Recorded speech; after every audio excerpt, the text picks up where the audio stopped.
در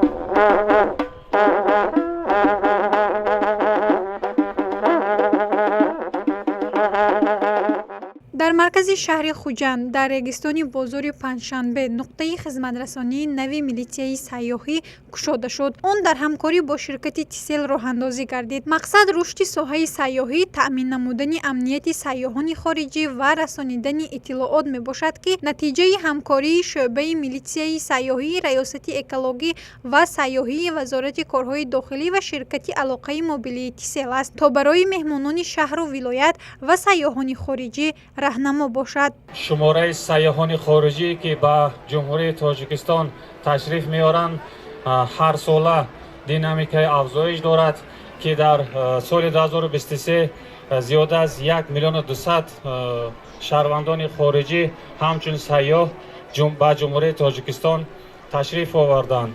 مرکز مذکور همچون لایحه از جانب وزارت کارهای داخلی جمهوری تاجیکستان پیشنهاد گردیده در همکاری با شرکت موبیلی تیسل همچون شریکی علاقه در خود را باز نمود. در مراسم افتتاحی نمایندگان وزارت کارهای داخلی جمهوری تاجیکستان و مسئولان شرکت موبیلی تیسل اشتراک نمودند. سردار شعبه میلیسیای سیاحی، ریاست اکولوژی و سیاحی وزارت کارهای داخلی جمهوری تاجیکستان پادپالکونیک میلیسیا دلافروز کریمووا از ضرورت افتتاح نقطه خدمترسانی میلیسیای سیاحی حرف زد.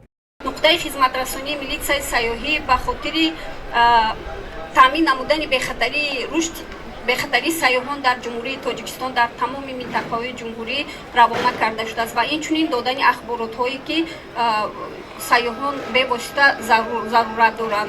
سردار فیلیال سعودی شرکت تیسل انور شریپوف از همکاری‌های این شرکت مخابراتی با مقامات کارهای داخلی اظهار اندیشه نموده ذکر کرد که افتتاح مرکزی مذکور برای پیشروی رشد ساحه سیاحی اقدامی به منفعت بوده. من بعد نیست شرکت تیسل در رابطه با میلیسیای سیاحی همکاری‌های سودمند را ادامه می‌دهد.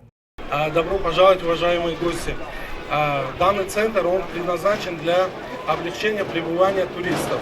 И очень надеемся, что он облегчит ваше пребывание и будет вам помогать в налаженном пребывании в нашем прекрасном солнечном городе.